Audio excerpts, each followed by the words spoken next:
I've often heard people say, the water tank is full. The water tank is full. But how do you actually create a project to monitor that? Well, today, I thought about it and made this project just for you. And guess what?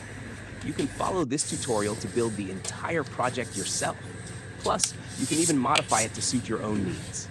Attention, please. The water tank is empty. Everyone's going to stay thirsty. Start the motor and fill it up with lazy bones. Attention, please. The water tank is half full now. Let's keep an eye on it. Attention, please. Attention, please. The water tank is half full now. Let's keep an eye on it.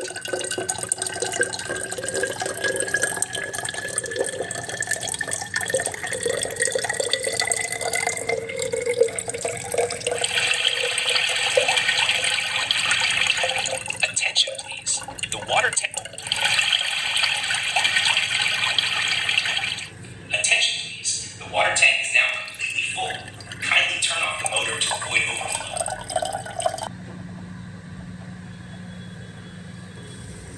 Step 1. Careful connections. First and foremost, you need to carefully connect all the circuits and wires. Be very attentive here.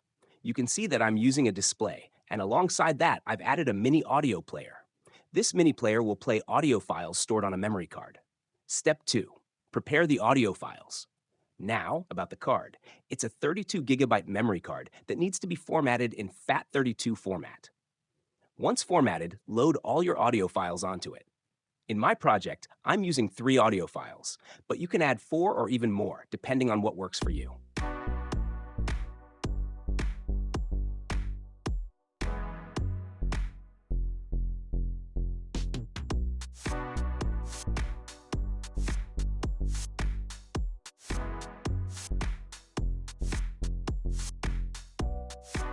Step 3.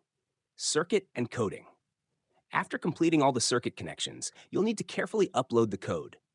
The code I'm showing here is ready for use. Just copy it into your IDE, upload it to your microcontroller, and voila, your project is ready to go. And that's it. So how did you like the project? If you found it helpful or interesting, don't forget to hit the like button. And hey, share it too. After all, good projects deserve to reach everyone.